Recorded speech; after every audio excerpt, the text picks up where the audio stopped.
마가복음 15장 38절. 이에 성소 휘장이 읽겠습니다. 시작. 이에 성소 휘장이 위로부터 아래까지 찢어져 둘이 되니라. 네.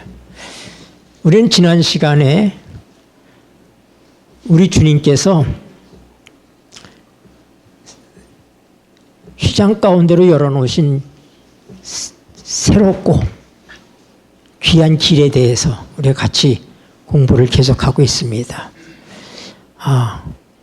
휘장 가운데로 열어놓으신 새롭고 산 길이 뭘까?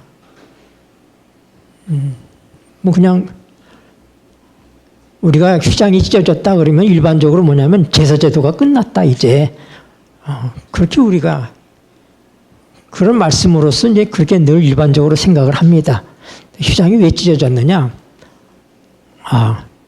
양을 잡아 제사드리던 이 모형적인 제사는 이제 실체이신 예수님이 십자가에 달려 돌아가셨으니까 더 이상 모형적인 제사를 드릴 필요가 없으니까 휘장이 찢어졌다. 그리고 그날 유월절 양이 도망가 버렸죠. 네. 이런 것들을 통해서 우리는 단순하게 제사제도가 끝났다는 그런 사인으로서 이 말씀이 주어진 것인가 이렇게 아마 생각을 해왔을 겁니다. 그런데 우리 지난 시간에 보던 히브리서 10장에 있는 말씀은 분명히 뭐냐면 그런 의미만 담고 있는 것이 아니에요. 휘장 가운데로 열어놓은, 휘장 가운데 길이 없습니다. 성소와 지성소를 가로막는 휘장이 딱 쳐 있는데 무슨 길이 있습니까? 길이 없잖아요. 그런데 그 휘장 가운데로 길을 열은 새롭고 산 길을 우리에게 주셨다 이 말입니다. 네. 근데 문제는 뭐냐면 하나님은 어디 계셔요? 휘장 안에 계셔요. 지성소에 계시다 이 말입니다. 하나님의 영광이 지성소 안에 머물고 있습니다. 사람이 아무 때나 하나님을 만날 수 있는 것이 아니라 대속죄일날 대제사장이 지성소에 들어가서 그것도 뭘 가지고? 피를 가지고 들어가서 배울 수 있었습니다. 그런데 우리가 읽었던 히브리서 10장에 보면은 19절에 뭐라고 그랬어요? 예수의 피를 힘입어 우리가 성소에 들어갈 담력을 얻었나니. 대제사장이 피를 가지고 하나님 앞에 나갔던 것처럼 이제는 그 피가 아닌 예수님의 피를 가지고, 예수님 피가 이미 흘려졌잖아요. 그렇죠? 오늘 여러분이 여기 와서 하나님께 아버지하고 하나님을 찾을 수 있고 하나님을 만날 수 있는 이유가 뭐라고요? 예수님의 피 때문인 거예요. 우리가 어떻게 됐다고요? 이제는 당당한 사람이 된 거예요. 하나님은 우리를 볼 때 우리를 보시지 않습니다. 뭘 봐요? 옛날 유월절에 이스라엘 백성이 애굽에서 나올 때 유월절 장자가 죽는 그 밤에 고센 땅에 있는 하나님의 백성들의 집에는 좌우 문설주와 임방에 피가 발라져 있었습니다. 하나님께서 그 집안에 들어가서 어떤 사람이 있나, 뭘 하고 있나 그렇게 보시지 않으셨습니다. 하나님 뭘 보고 지나가셨어요? 출애굽기 12장 13절에 보면은 내가 그 피를 볼 때에 넘어가리니, 넘어간다는 뜻이 6월, 넘어간다. 6월. 그렇게 해서 6월절인 거예요. 마땅히 죽어야 될 사람이 이 집안에 있는데 뭐가 발라져 있어요? 피가 발라져 있어요. 그러니까 하나님께서 뭐예요? 그 피를 누가 보는 거예요? 사람이 봐요? 하나님이 봐요? 하나님이 보시는 거예요. 하나님께서 보시고 됐다 하고 넘어가시는 거예요. 네. 피는 누가 보는 것이다? 하나님이 보시는 것이다. 피는 그럼 누가 요구하셨다? 피는 누가 필요로 했다? 1차적으로는 하나님이 필요로 하신 거예요. 왜요? 내가 하나님을 필요로 한 것이 아니라 하나님이 나를 필요로 해서 창조하셨습니다. 그렇죠? 시작을 우리가 알아야 돼. 시작을. 내 존재의 시작이 어떻게 시작됐는가? 내 존재의 시작은 내 의지와는 아무 상관이 없습니다. 나는 태어나고 싶어서 태어난 존재가 아닙니다.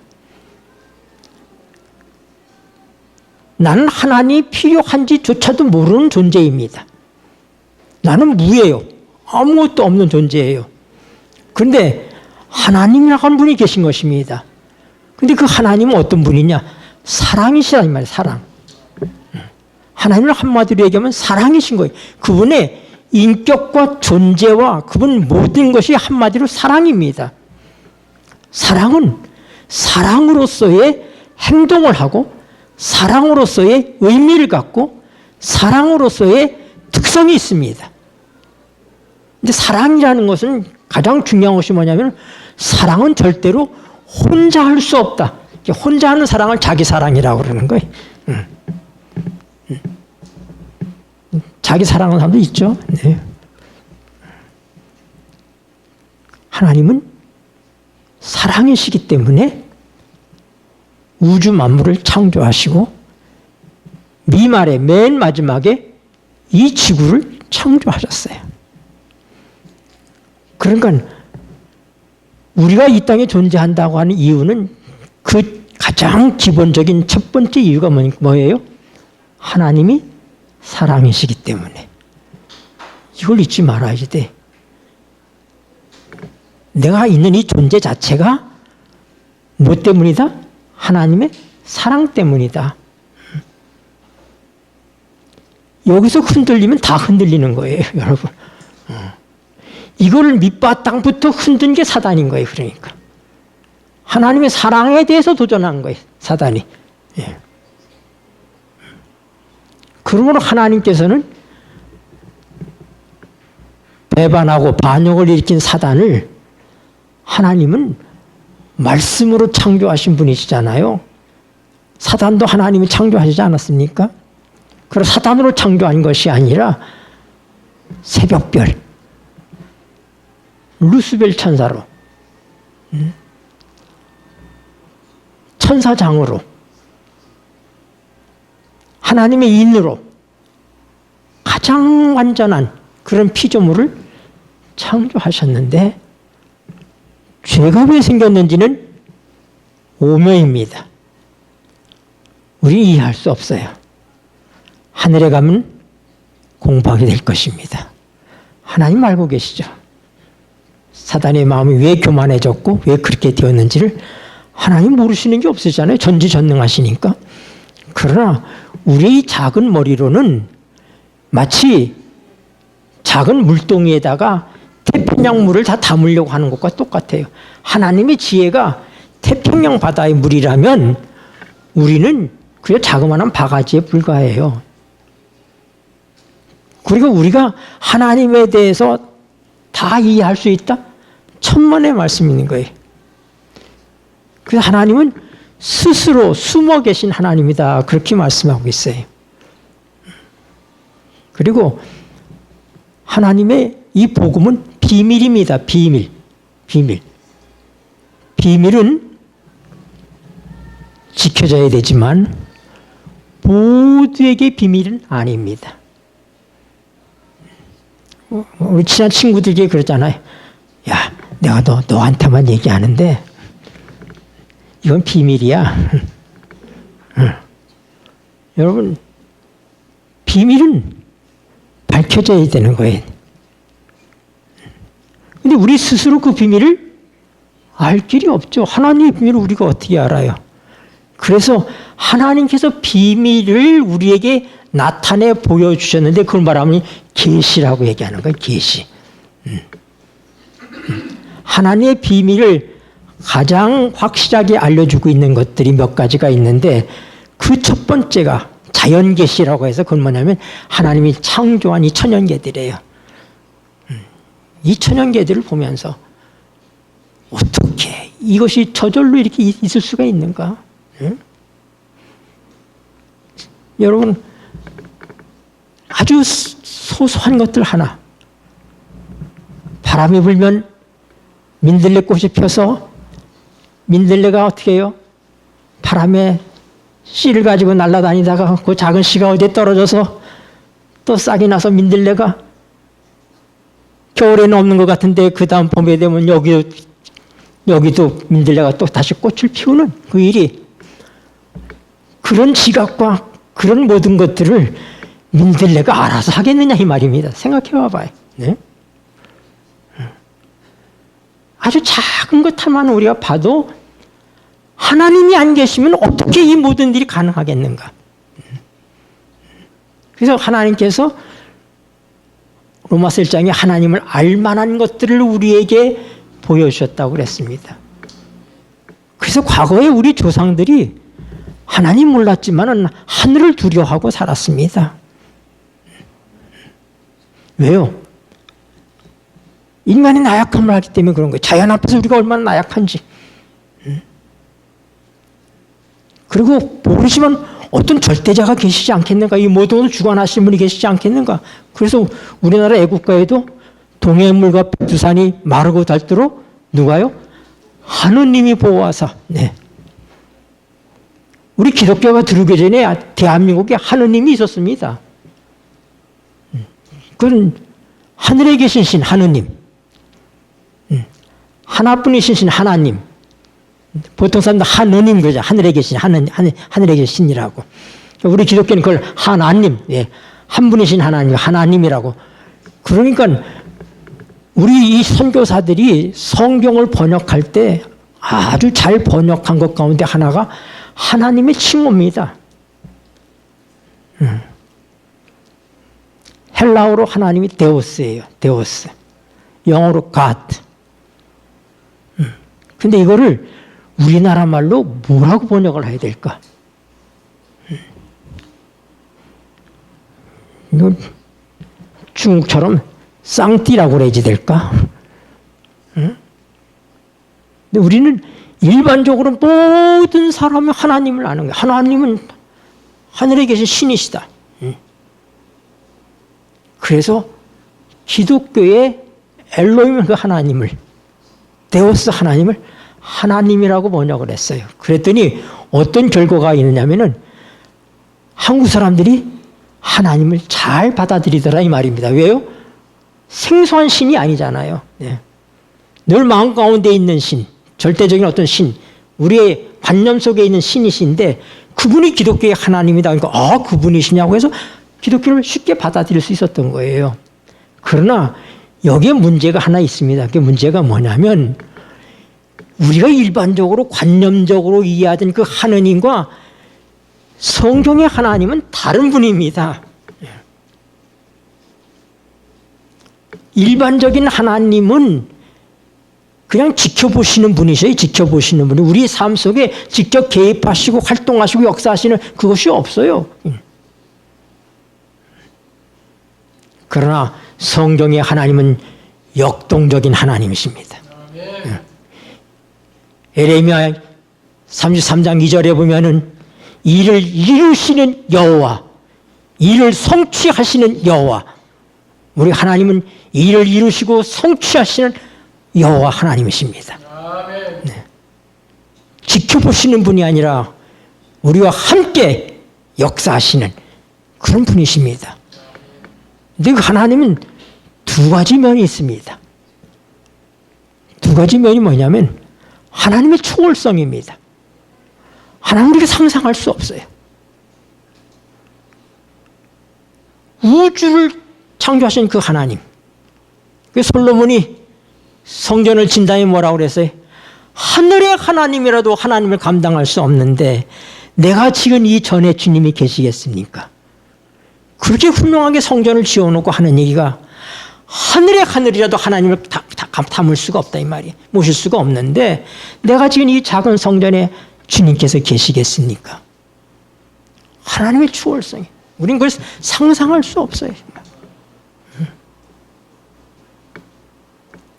그런데 그 하나님이 우리 같은 이 연약한 인간을 친구를 삼으시고 아브라함을 나의 벗이라고 말씀하셔요. 예수님께서 우리를 친구라고 얘기해요. 아주 연약한 죄인이 통곡하고 몸부림치며 흐느끼며 기도하는 그곳에 그분은 우리와 함께 계시는 하나님의 내재성. 하나님의 양면이 있는 거예요. 뭐예요? 하나는 하나님의 초월성. 전지전능하시고 우리가 담을 수 없는 그런 위대한 하나님, 그 하나님이 가장 연약한 죄인과도 함께 하시는, 정말로 상한 갈대도 꺾지 아니하시고 꺼져가는 촛불도 끄지 아니하시는, 사람들이 마음이 약해서 큰 소리만 쳐도 가슴이 벌렁벌렁하는, 저도 이 큰 소리를 안 듣고 해서 모른지 음식점에 가서 어떤 사람들이 막 크게 떠들고 얘기 불안해요. 아, 우리 한국 사람들 음식점에서 왜 이렇게 떠들고 밥들을 먹는지 모르겠어요. 나 한 번은 밥을 시켜놓고 하는데 너무 난장판에 떠들어서 제가 그냥 나왔어요. 도저히 뭐 불안해서 거기서 밥을 먹을 수가 없는 거야, 그냥 뭐. 그런데 우리 주님은 그 목소리가 들리지 않는다. 집에서 하는 목소리가 길가에 들리지 않는다, 이 말입니다. 얼마나 섬세하시고 자상하시고 약한 자를 사랑하시고 우리 입장을 아시는 분이에요. 왜요? 그분은 우리를 지으셨으니까 아시죠. 예. 이런 하나님, 우리의 하나님이신 거예요. 근데 그거보다도 더 확실한 계시가 특별 계시로 성경이에요, 성경. 성경이 없으면 우리가 하나님 알 수 있어요? 그냥 막연하게 알 수 있는 거예요. 하나님이라는 분이 계실 것 같아.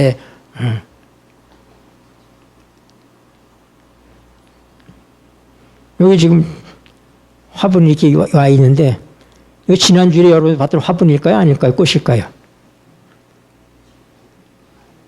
그건 조개가 있어요. 네. 이건 새 것으로 갈아놨어요, 지금. 이게 저절로 여기 있습니까? 아, 우리 꽃집 사모님이 직접 그걸 가지고 와서 여기다 심어주고 가셨어요. 네. 원인과 결과가 있는 거예요.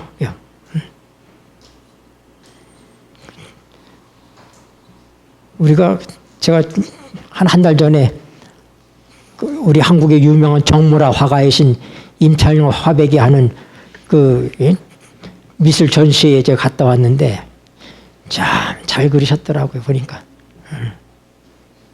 근데 그 작품을 보면 그걸 그린 사람이 있는 거예요. 그냥 있을 수가 없잖아요. 그렇죠? 그걸 그린 사람이 있는 거예요. 그런 것처럼 이 천하 삼라만상의 모든 것들을 보면서 우리는 뭐예요? 이것을 창조하시고 유지하시고 돌보시고 운행하시는 분이 계시다는 사실을 생각할 수밖에 없는 거예요. 그래서 하나님 없다 하는 사람은 어리석은 자고 짐승 같은 자라고 그랬어요. 네. 우리가 정말 지혜를 가지고 있으면 하나님 계신 것을 알 수 있습니다. 그리고 그걸 확신하지 않기 때문에 하나님께서 선자들 통해서 말씀을 기록하게 하셨습니다. 그러나 계시의 클라이막스, 계시의 절정이 뭐냐? 그것은 말씀이신 예수님이 이 땅에 오신 거예요. 태초에 말씀이 계시니라. 그 말씀이 하나님과 함께 계셨고 그 말씀은 하나님이시니라. 요한이 바로 예수님을 말씀이신 하나님, 태초부터 창조주신 하나님을 요한복음이 소개하고 있는 거예요. 그래서 공관복음이 있는데도 불구하고 요한이 죽기 전에 AD 100년 가까이 되었을 때 그 노년의 삶에 이 요한복음을 기록한 겁니다. 그래서 요한복음 문체가 헬라어로 아주 잘 써졌습니다. 왜요? 반모섬에서는 사람 도움 없이 헬라어로 성경을 쓰니까 요한계시록은 헬라어 원문으로 보면 엉터리가 많아요. 하여튼 서툴어. 요한이 헬라 사람이 아니잖아요. 갈릴리 사람이니까. 그러나 그가 자유목이 된다면은 요한복음을 쓸 때는 수정을 많이 했다는 얘기. 많은 헬라파 사람들에게 도움을 받아서 그래서 문체가 아주 잘 돼 있어요. 요한복음의 특징은 뭐냐면 사건의 기록보다는 한 사건 다음에 그 사건과 관계돼서 설명이 길게 나옵니다. 그러면서 뭐예요? 사상을 우리에게 가르치고 있는 거예요. 그래서 요한복음이 성경 중에 성경이라고 얘기하는 거예요. 기회가 되면 요한복음을 한번 쭉 좀 제가 공부하고 싶어요.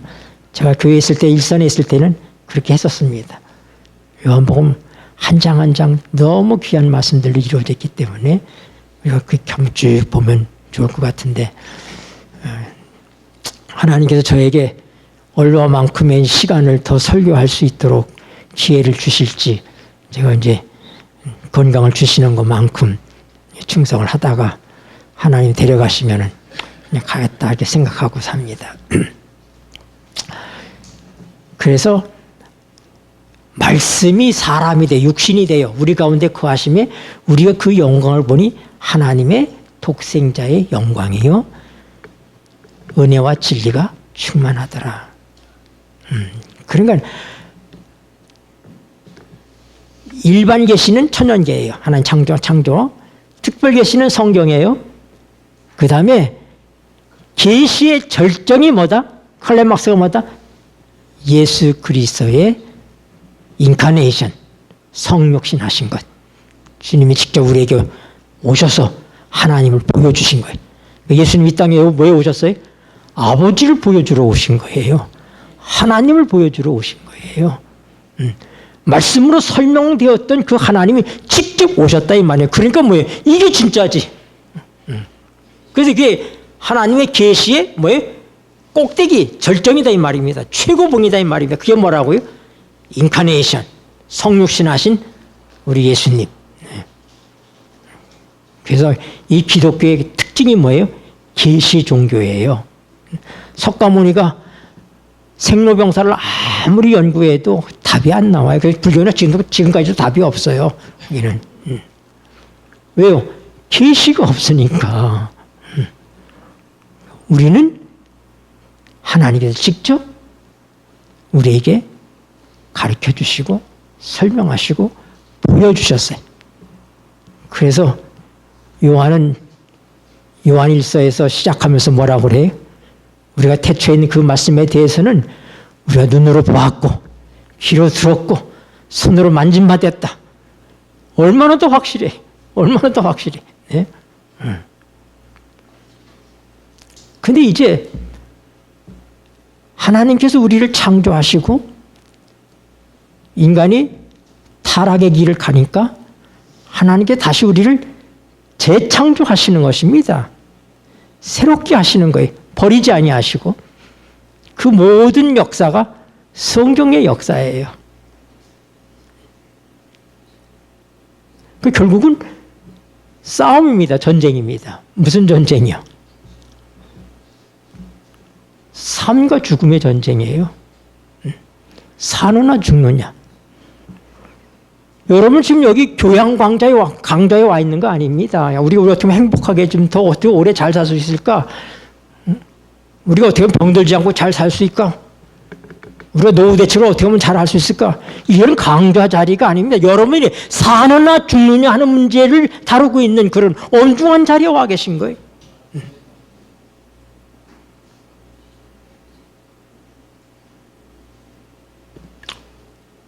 제가 무슨 일로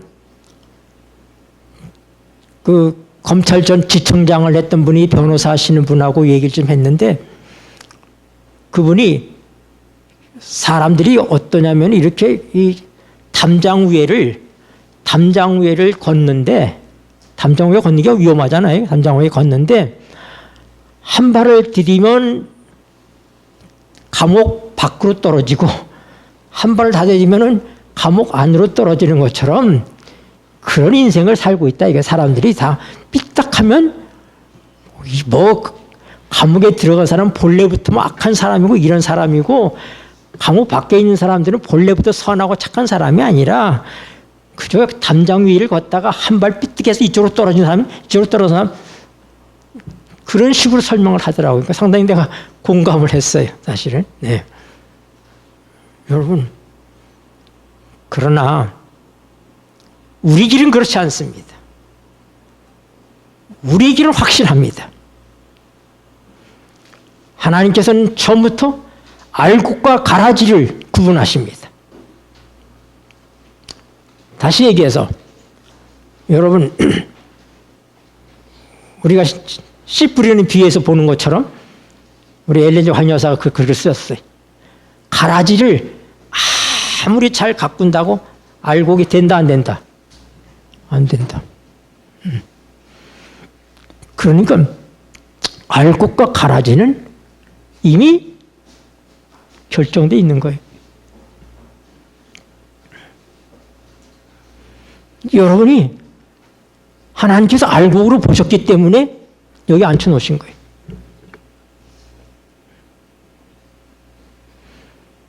그러니까 저 사람 옛날에 교회 참 열심히 했는데 배반하고 나갔어. 그런 사람들 우리 주변에서 보잖아요. 유명한 사람들도 보잖아요. 그런데 요한일서에 보면 뭐라고 말씀하냐면 저희가 우리와 같이 있었는데 요한일서 봅시다. 2장 19절 요한일서 2장 19절 저희가 우리에게서 읽겠습니다. 시작. 저희가 우리에게서 나갔으나 우리에게 속하지 아니하였나니 만일 우리에게 속하였다면 우리와 함께 거하였으려니와 저희가 나간 것은 다 우리에게 속하지 아니함을 나타내려 함이니라. 아멘. 네. 안상홍 증인에 있잖아요. 안상홍도 원래 우리 교인이었어요. 우리 없어 나가서 우리 없어 나간 그 이단들이 많이 있어요. 이렇게. 근데 요한 사도는 분명히 말하고 저희가 우리에서 나간 거 맞다. 그러나 그들은 본래 우리 식구 아니다 이거야. 우리에게 속한 사람이 아니다 이거야. 그가 우리에게 속했으면 그렇게 되지 않았다 이겁니다. 그러니까 여러분 저는 하나님의 절대 주권을 믿는 사람이에요. 저는 하나님의 절대 주권을 믿어요.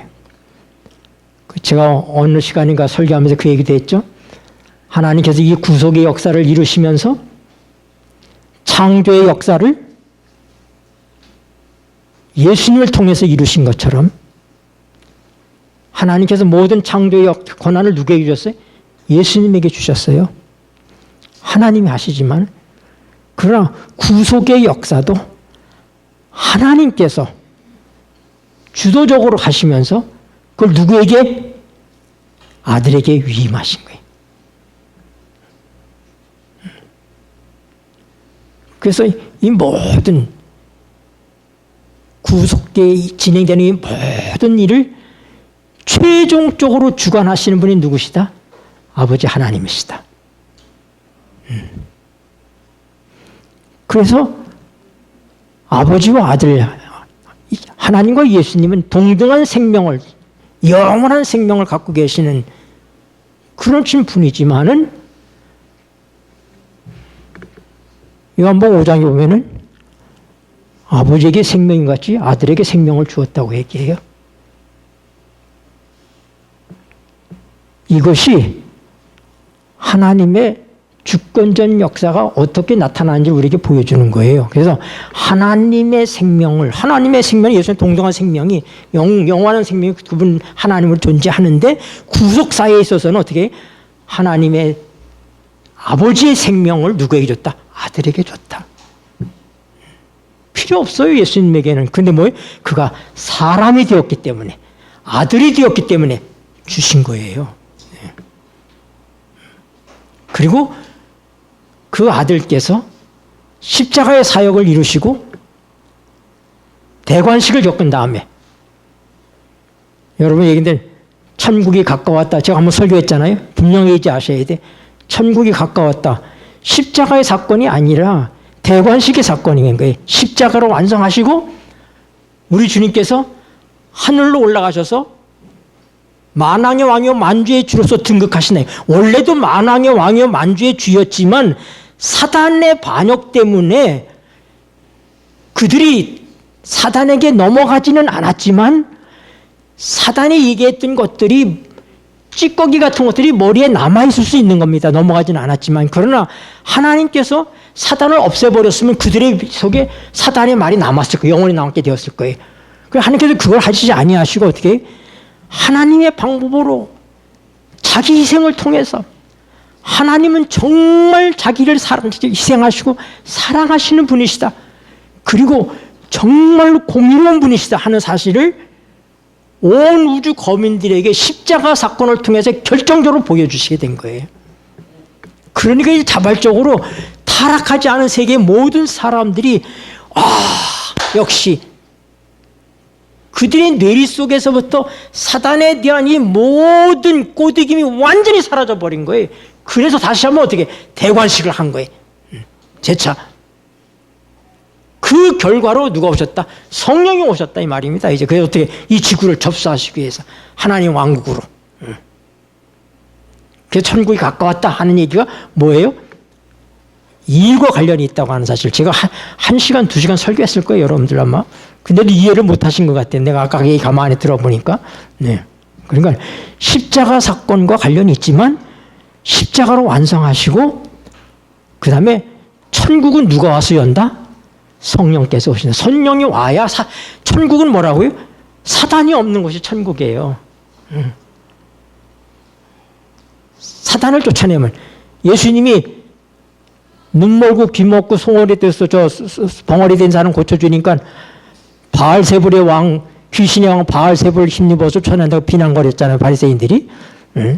근데 예수님께서 무슨 말씀하냐면은 내가 성령을 힘입어 귀신을 쫓아내는 것이면 이미 너에게 하나님의 나라가 이루어느니라.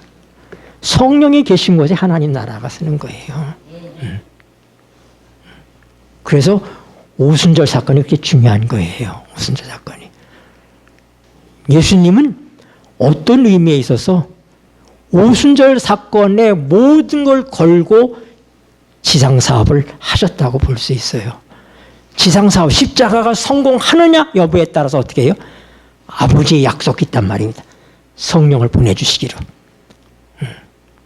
그래서 약속하신 성령, 약속하신 성령. 제가 왜 이런 단순한 얘기들을 거듭해서 강조해서 얘기하느냐? 이런 것들이 여러분들이 정확하게 이해하셔야 성경이 바르게 보여요. 그냥 두루뭉실로 성경을 이렇게 보고 있기 때문에 우리가 이런 점들 하나하나를 정확하게 이해할 때 길이 보이는 거예요. 우리가 지금 길 얘기하고 있잖아요. 휘장 가운데로 열어놓으시 새롭고 산 길 얘기하잖아요. 제가 지금 그 길을 얘기하면서 서론도 끝내지 않고 시간이 다 갖고 있는 거예요. 있는데 왜 이거를 정말로 우리가 알아야지 된다 이 말입니다. 왜 그 길을 알기 위해서는 여러분 그 길은 거의 우리의 구속사에 있어서의 대단원에 가까운 부분들을 터치한 거예요. 그러니까 거기까지 가기 위해서 어떤 과정들이 필요했는지를 우리가 알아야 거기에 대한 결론이 와 이거였구나 하는 게 나오는 거예요. 인간이 범죄한 다음에 다 자기가 하나님처럼 돼버렸잖아요. 그렇죠? 하나님처럼 된다고 그러니까 선악과를 먹었잖아요. 그러니까 하나님처럼 돼 누가 하나님 노릇을 합니까? 내가 하는 거예요.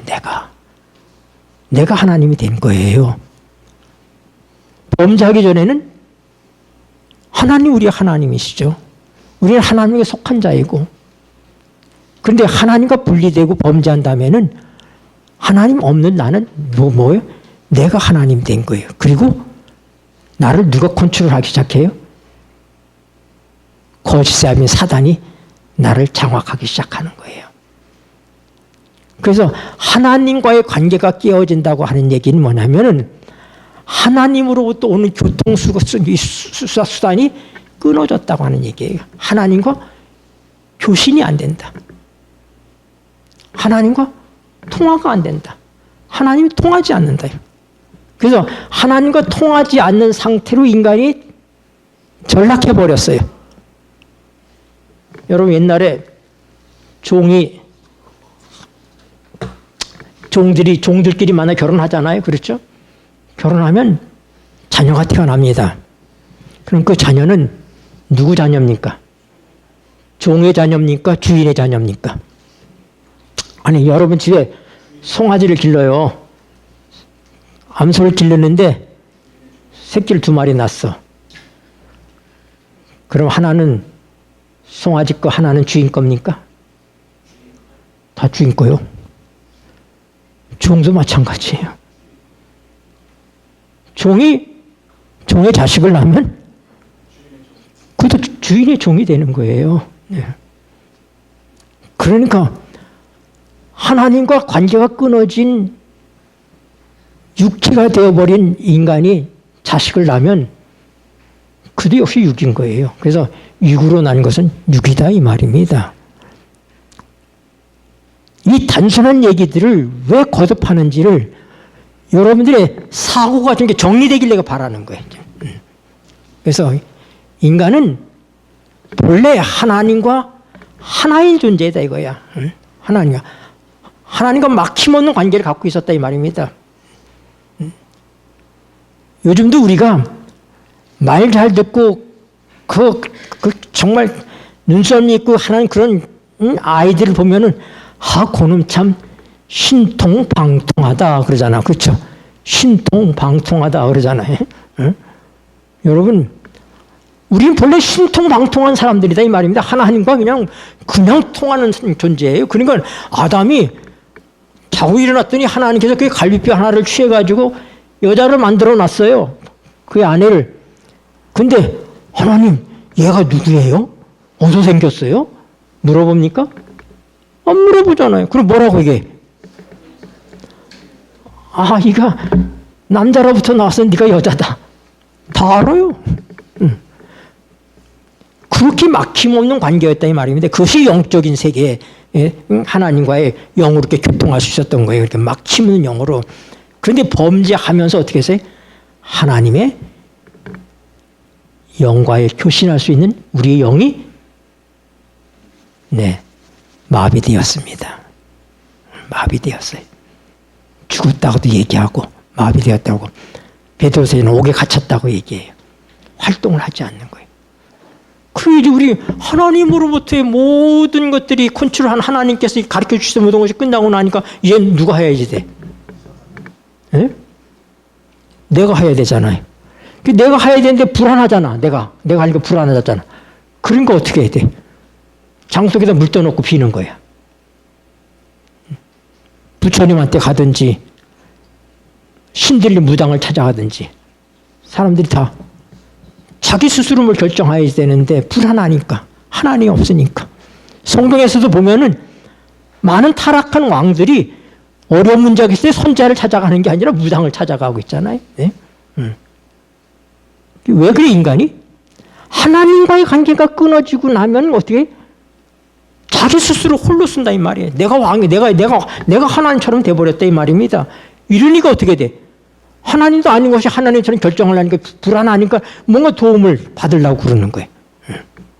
이것이 나쁜 게 아니에요. 왜요? 그런 마음을 하나님께서 주신 거야. 그래서 우리 전도서 3장에 보면 하나님께서 영혼을 사모하는 마음을 주셨다.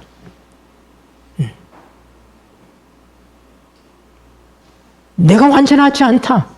나는 부족하다. 난 누군가의 도움이 필요하다. 그래서 어느 하나님의 종은 얘기하기를 이 세상에는 실제적인 무신론주의자는 없다고 그랬어요. 참 신인 하나님을 믿든지 거짓 신인 사단을 따르든지 둘 중에 하나지 나는 무교야. 그게 사실 존재하지 않는다는 거예요. 여러분, 그래서 하나님께서 인간을 살려내는 방법, 살려내는 일을 누가 계획하셨다? 하나님께서. 언제? 창세 전에, 우리가 타락하기도 전에. 영원. 하나님이 영원하신 것만큼 그 영원한 때부터 하나님의 계획이 있으셨다 이 말입니다. 그래서 이제 때가 됐을 때 프로젝트 이렇게 시작하듯이 시작을 하는 거예요, 하나님께서. 그래서 그 일의 가장 결정적 일이 뭐냐면은 예수님이 사람의 운명을 취하는 것이었어요. 또 다른 아담이 잘못됐기 때문에 그 아담 대신에 또 다른 아담을 하나님께서 세우십니다. 그게 누구예요? 그게 예수님이에요. 그렇기 때문에 예수님은 하나님이신데 아담이란 얘기는 아담 뜻 자체가 사람이란 뜻이에요. 아담 그게 뭐라고요? 사람 이런 뜻이에요. 그러니까 예수님이 뭐가 돼야 돼? 사람이 돼야 돼요. 그래서 어떻게 해요? 이 우주 가운데 유일하게 100% 하나님, 100% 사람인 분은 예수님밖에 없는 거예요. 에레미야 17장 12절 영화로우신 보좌요. 읽겠습니다. 시작. 영화로우신 보좌요. 원시부터 높이 계시며 우리의 성소이시며 이스라엘의 소망이신 여호와요. 무릇 주를 버리는 자는 다 수치를 당할 것이라.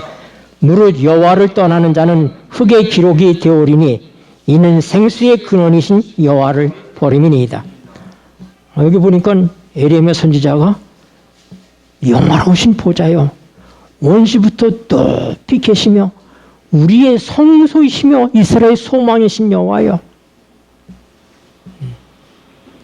그러니까 우리 지금 성소와 관련된 공부를 좀 하고 있잖아요. 예. 누가 성소라고요? 여호와가 성소예요. 그 여호와가 누구예요? 아버지도 되고 성령도 되고 했지만은 실제적으로 예수님이 여호와잖아요. 예수님 성소. 성소는 뭐예요? 사람과 하나님이 만나는 장소 아니에요. 그 예수님 안에는 사람도 있고 하나님도 계시잖아. 예수님은 완전한 하나님이시요. 완전한 사람이시기 때문에 그런 면에서 완전한 성소이시죠. 그래서 예수님 자체가 뭐냐면은 하나님과 우리의 관계가 사람과 하나님이 한 분 안에 계시잖아요. 지금 한 분 안에 예수님이 지금 이 신성과 인성을 갖고 계시잖아요. 그래서 예수님 자신이 우리의 성소요, 우리의 구원이시요, 우리의 복음이시다 이 말입니다. 뭐예요? 그거 시사하는 게 뭐라고요? 하나님과 우리가 함께, 그래서 임마누엘, 하나님 우리와 함께 계시다 임마누엘, 그것이 바로 그 의미예요.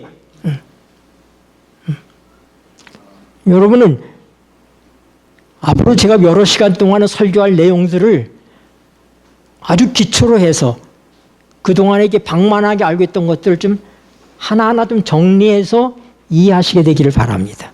예. 그래서 예수님이 이제 이 땅에 오시게 되는데 이 땅에 오시는 그 모든 일을 누가 주도적으로 하신다고요? 하나님께서 하십니다. 그래서 때가 참에 오셨잖아요. 때가 참에. 그 때를 누가 갖고 계신 거예요? 하나님이 갖고 계셔요. 그런데 누구도 그 때를 알고 싶어 할까? 사단도. 사단은 보통 존재 안 해요. 예수님 다음 가던 자리를 차지했던 지혜로운 하나님의 창조한 피조물 가운데 가장 완전한 존재가 사단이에요. 사단의 능력을 과소평가해서는 안 돼요. 그렇다고 우리가 과대평가할 필요도 없지만은, 그리 사단도 성경을 연구합니다. 그러니까 뭐예요? 예수님이 기록되었을 때 사람이 떡으로만 살 것이 아니라고 얘기하고 하나님 말씀 살 거니까 사단도 뭐래? 기록되었을 때 뛰어내려라. 하나님께서 붙들어 주신다고 그랬다. 사단 성경 박사예요. 성경 잘 알아요. 그러니까 시작부터 사단은 예수님 오시는 일을 방해하는 거예요. 예수님 오시는 일을. 그게 역사라는 걸 알아야 돼.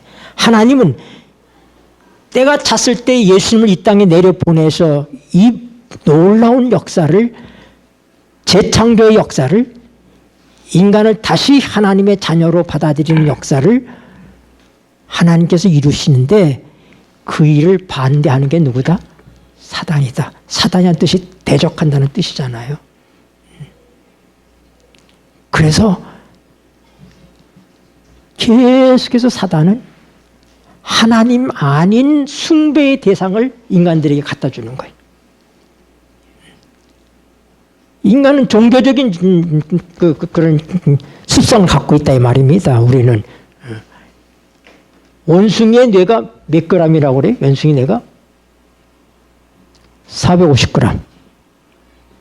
근데 원숭이 밥 먹을 줄 알아요? 밥 먹을 줄 알아요. 사랑할 줄 알아요? 사랑할 줄 알아요. 협동할 줄도 알아요? 협동할 줄도 알아요. 다 해요. 다 해요. 근데 원숭이에게 없는 게 있어요. 그게 뭐예요? 종교가 없어요. 원숭이는 예배 드릴 줄 몰라요. 그런데 원숭이가 인간과 가장 닮았다고 그러잖아요. 근데 사람의 뇌는 얼마냐면 1000g이 더 많아요. 1450g이에요. 450g만 갖고도 다 해. 할 거 다 해. 근데 왜 1000g이라는 뇌를 하나님께 우리가 더 주셨느냐? 이것은 하나님과 관련이 있는 거예요. 예배와 관련이 있는 거예요. 우리가 하나님을 모르면 이 1000g을 썩혀버리고 450g 갖고 사는 거예요. 저 원숭이처럼.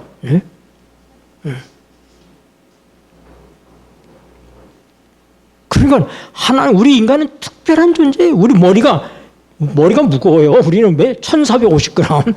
원숭이는 뇌가 450g밖에 안 돼. 그거 갖고도 다 해. 다 해. 그러니까 짐승처럼 사는 사람은 1450g의 내가 필요 없는 사람이야. 450g만 있어도 돼.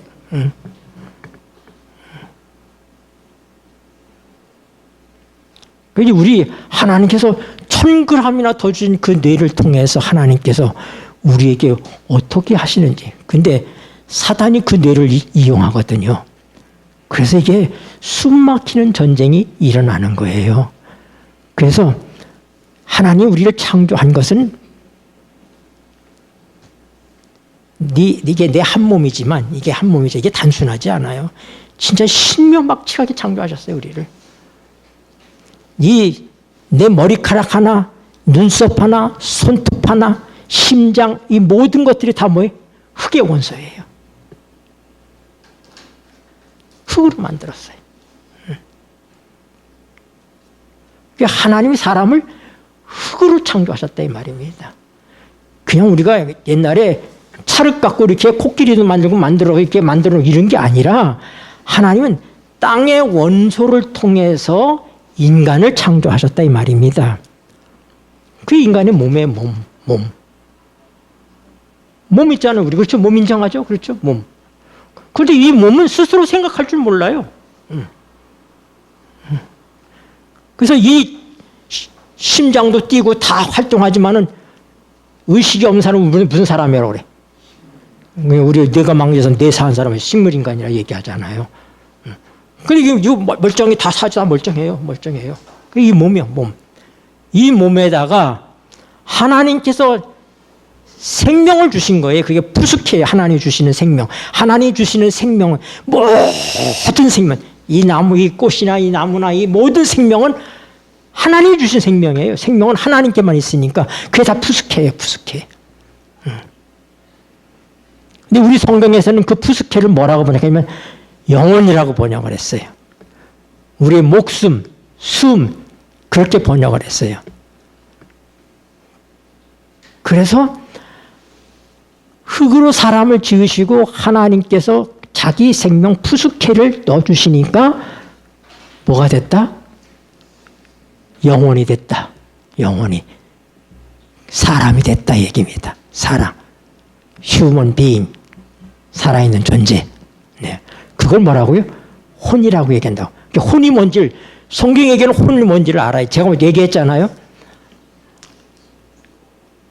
이게 개신교회 안에만 헬라 철학이나 그 다음에 영혼 불면 사상에 물들어 있는 게 아니라 우리는 이 동양 문화 속에 살다 보면은요, 동양 문화는 뭐예요? 아주 사람 점잖고 잘생긴 사람 보면 부처님 같이 생겼어. 그렇게 얘기해요. 네. 자연스럽게. 그게 문화에 익숙한 거예요. 거북바위. 다 이거 불교 관련 있잖아요. 그죠? 거북바위가 얼마나 많아요, 이거. 근데 서양에 가보세요. 하나님 있는 서양 나라는 거북바위 같은 거 없어요. 뭐 천사바위 이런 거 있죠. 이게 문화의 차이에서 오는 것들이에요. 그러다 보니까 우리 재림교인들이라 할지라도 많은 개신교인들 속에서 묻혀 살고 거기서 살다가 왔고 이런 사람들이기 때문에 우리의 생각이 어떻다고요? 물들어 있는 거 많다 이 말입니다. 물들어 있는 거. 그리고 그들이 번역한 책을 보고 그들이 번역한 성경을 가지고 우리가 공부를 하잖아요. 그러다 보니까 어떻게 돼? 우리도 모르게 그렇게 되는 거예요. 그래서 화이트부인의 글도 우리가 뭐냐면 번역하는데 영혼 몸이 나오면 정확하게 영혼 몸이라고 번역하면 되잖아요. 그걸 갖다 정신이라고 하든지 마음이라고 그러든지 뭐 힘들게 갖다가 그냥 해석해놔 버렸어요. 그러니까 인간이 몸과 하나는 온 영과 하나의 생명 생기는 영이에요. 영. 살리는 것은 영이라고 그랬잖아요. 영과. 그리고 몸과 이 하나님의 영이 하나님의 생기가 결합하면서 혼이 생겼단 말이에요. 인간이 생겼단 말이에요. 우리 의식 세계가 생겼단 말입니다. 이걸 정확하게 이해하고 정확하게 봐야 되는데 평생을 교회 다니는데도 그 개념 자체가 없어요. 그게 별로 없어요. 그럼 성경이 바로 보이겠습니까? 예언의 신 번역도 다 그런 식으로 번역을 해놨단 말이에요. 그래서 나는 예언의 신 보면서 제가 원어를 보면서 때로는 제가 바꿔서 얘기를 하는 거예요.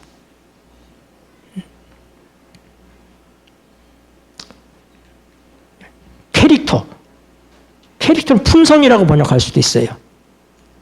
근데 인격이라고 번역할 수도 있어요. 그럼 그거는 인격이라고 번역해야지 맞는데 성품이라고 번역해버리면은 답이 안 나와요. 그런 것들이 우리가 익숙한 이 문화 속에서 그렇게 되어버려 있다고 하는 것입니다. 그러다 보니까 어떻게 돼? 우리가 이 사단이 우리를 가장 노예로 만드는 게 우리 혼이에요, 혼. 이 혼이 모든 걸 주도하잖아요. 그러니까 만물 가운데 가장 부패한 게 뭐라고? 마음이라고 그랬잖아요. 근데 하나님께서 우리의 구원은 전인적인 거예요. 그래서 성화된 생애, 화이트부인 성화된 생애 첫 페이지에 뭐라고 썼냐면은 성경이 말하는 진정한 성화란 전인적인 성화다. 그것은 곧 영과 혼과 몸의 거룩을 의미한다. 그렇게 나와 있단 말이에요. 사람이라는 건 뭐예요? 영과 혼과 몸. 그거는 분리될 수는 없어요. 분리될 수 없지만 우리 속에 엄연히 존재하고 있는 것들이에요. 이것이 완전할 때 완전한 전인을 이루는 거예요. 그러나 죄인은 혼과 몸을 가지고 사는데 영이 없다 이 말입니다. 영이 죽어버린 거예요. 그러니까 하나님께서 어떻게 돼? 영을 먼저 살리셔야 될 거 아닙니까? 그렇죠? 그래서 거듭나야 된다고 말씀하신 거예요. 이 개념이 여러분들에게 이해되기 시작할 때 드디어 히브리 10장 19절 20절 말씀을 우리가 이야기해요. 그래서 뭐예요? 하나님의 구원은 진짜 의미있어요. 가장 하나님을 대적하고 타락한 것이 우리 혼이기 때문에 이 혼의 구원을 받아야 되는 거예요. 영을 살리실 뿐 아니라 궁극적으로 어떻게 돼? 내 마음대로 살았던, 내 의지대로 살았던, 사단이 쥐고 흔들었던 이 혼을 온전하게 하나님의 성령에 굴복시키는 것이 그게 영혼의 구원이거든요. 우리가 그 지점에 나가기 위해서 구속의 전 과정에 대한 이해를 해보는 겁니다. 네, 이제 다음 시간엔 혼과 영이 어떻게 구분되는가? 누가 그것을 구분해 줄 수 있는가? 이게 하나님께서 내게 주시는 것인가? 사단이 내 혼을 주장하고 있는 것인가? 분별할 수 있어야 되잖아요. 성령을 쫓아 산다고 하면은 영의 소리를 들을 수 있어야 돼. 내 혼의 소리를 부인해야지 되는데 그러면 어떤 게 영의 소리고 어떤 게 혼의 소리인지를 구분할 수 있어야 될 거 아니에요. 이런 훈련이 되어 있지 않다 이 말입니다. 그러다 보니까 그리스도인의 삶이 피곤하고 갈등 속에 사는 거예요. 뒤죽박죽이 되는 거예요. 그래서 여러분들이 그동안에 듣긴 들었어도 정리가 되지 않은 부분을 가급적 제가 좀 단순하게 정리를 몇 시간 동안에 하면서 그래서 우리가 이제 우리가 정말로 하나님의 믿음의 결국은 영혼을 구원하는 거예요. 우리 영혼을 구원하면은 밖에 사는 영혼도 구원해 주는 거 이걸 생각을 했잖아요. 그런데 그게 아니라 내 자신의 영혼이 구원받아야 되는 거예요. 그게 진짜 구원이거든요. 기도하시겠습니다. 고마우신 하늘아버지, 우리를 여전히 사랑하시는 하나님, 우리를 영원한 예수님과 동등한 아들로 삼으신 하나님께서 어떻게 우리를 구원하시고 회복하시는지를 주님이 주신 계시의 말씀인 성경을 통해서 자세히 가르쳐 주셨기 때문에 이제 우리가 이 말씀을 잘 깨달을 수 있도록 도와주시고 성령 하나님 저희에게 가르쳐 주셔서 성령님 따로 우리 따로 사는 것이 아니라 그래서 늘 갈등하고 불편해지는 것이 아니라 성령을 쫓아서 성령과 하나로 살아가는 행복한 신앙삶을 사는 저희가 되게 하여 주시옵소서. 예수님 이름으로 기도드립니다. 아멘.